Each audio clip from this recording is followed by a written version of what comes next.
Pada tahun 1990, ada sekitar 5,3 miliar jumlah penduduk dunia. Dan lihatlah semua kota berkembang pesat, jumlah penduduknya pun semakin banyak. Saat ini, jumlah penduduk dunia sekitar 8 miliar jiwa. Artinya jumlah populasi manusia naik 51% dalam kurun waktu 35 tahun, dan semuanya butuh makan. Inilah awal mula industri pertanian dimulai. Namun, di balik keberhasilan meningkatkan produksi pangan, ada dampak besar yang harus kita hadapi. Mulai dari perubahan iklim sampai dari dampak penggunaan pestisida. Mari kita telusuri lebih dalam.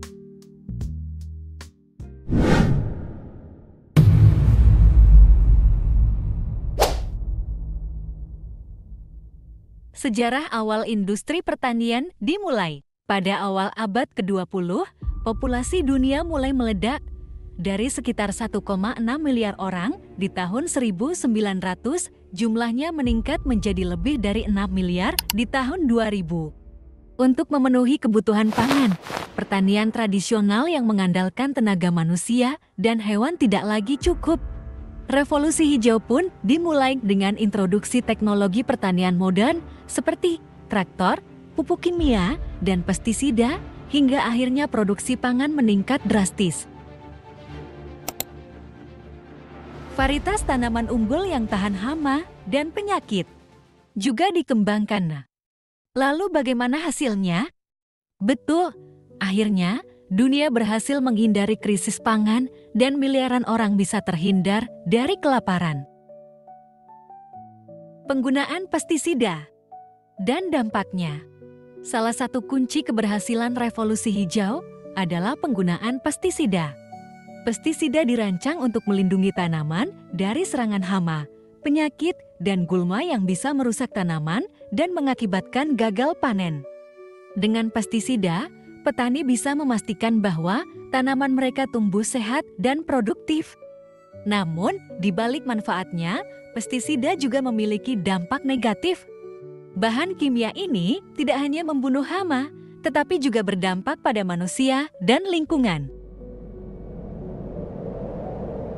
Dampak pestisida terhadap manusia sangat serius. Petani yang terpapar pestisida secara langsung berisiko mengalami gangguan kesehatan seperti iritasi kulit, gangguan pernapasan, bahkan keracunan akut.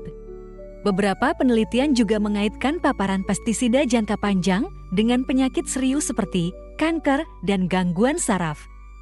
Jangan lupa like dan subscribe seputar pertanian, supaya kami semangat terus kasih info ke kalian ya. Oke, lanjut. Tidak hanya petani, konsumen juga berisiko. Residu pestisida yang menempel pada makanan bisa masuk ke tubuh kita.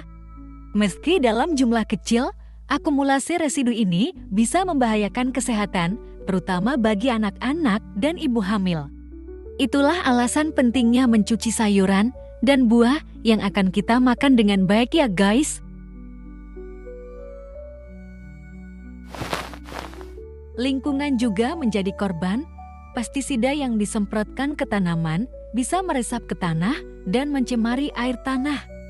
Aliran air hujan juga membawa pestisida ke sungai dan danau, meracuni ekosistem perairan. Dampaknya terlihat jelas, ikan dan hewan air mati, populasi serangga penyerbuk seperti lebah menurun, dan keanekaragaman hayati terancam. Bahkan, pestisida bisa bertahan di lingkungan selama bertahun-tahun, menyebabkan kerusakan jangka panjang. Solusi dan harapan ke depan. Lalu, apa solusinya? Salah satu cara terbaik adalah dengan menggunakan pestisida secara bijak, yaitu selalu perhatikan 6T, tepat sasaran, tepat jenis, tepat waktu, tepat dosis, tepat cara, dan tepat mutu. Selain itu, mulai beralih ke pertanian berkelanjutan, seperti pertanian organik, dengan menggunakan pupuk alami dan pengendalian hama secara biologis, kita bisa mengurangi ketergantungan pada pestisida kimia. Di lain sisi, teknologi pertanian modern seperti precision farming dan penggunaan drone bisa membantu petani mengoptimalkan penggunaan pestisida. sehingga hanya digunakan saat benar-benar diperlukan. Edukasi dan pelatihan bagi petani juga penting untuk memastikan mereka menggunakan pestisida dengan bijak dan aman. Industri pertanian telah membantu kita menghadapi tantangan populasi yang meningkat, tetapi kita tidak boleh mengabaikan dampaknya terhadap manusia dan lingkungan.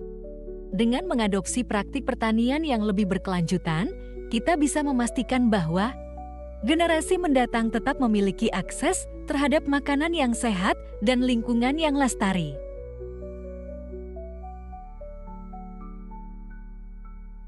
Pertanian organik. Masa depan pertanian berkelanjutan. Pertanian organik bukanlah konsep baru. Sejak ribuan tahun lalu, nenek moyang kita sudah bercocok tanam secara alami tanpa bahan kimia sintetis.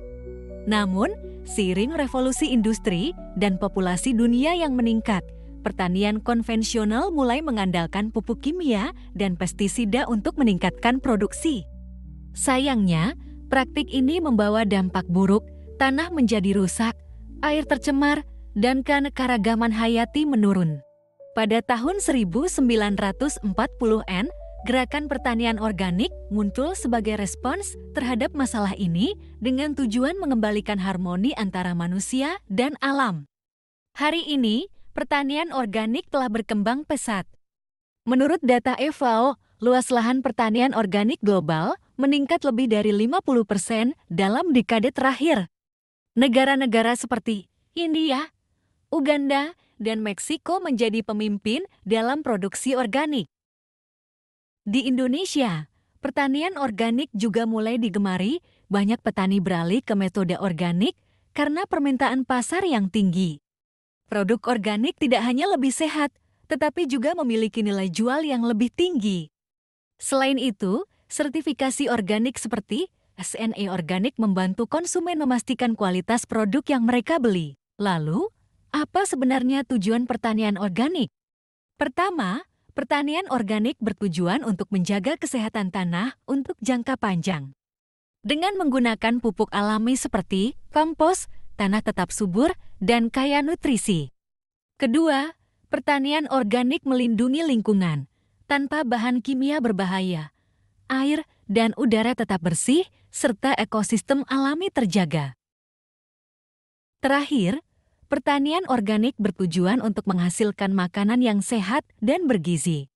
Tanpa residu pestisida, makanan organik aman dikonsumsi dan baik untuk kesehatan jangka panjang. Meski memiliki banyak manfaat, pertanian organik juga menghadapi tantangan. Biaya produksi yang lebih tinggi dan pengetahuan teknis yang dibutuhkan sering menjadi kendala bagi petani. Namun, dengan dukungan pemerintah, pelatihan, dan teknologi, tantangan ini bisa diatasi. Kedepan, pertanian organik diharapkan menjadi solusi utama untuk ketahanan pangan dan keberlanjutan lingkungan.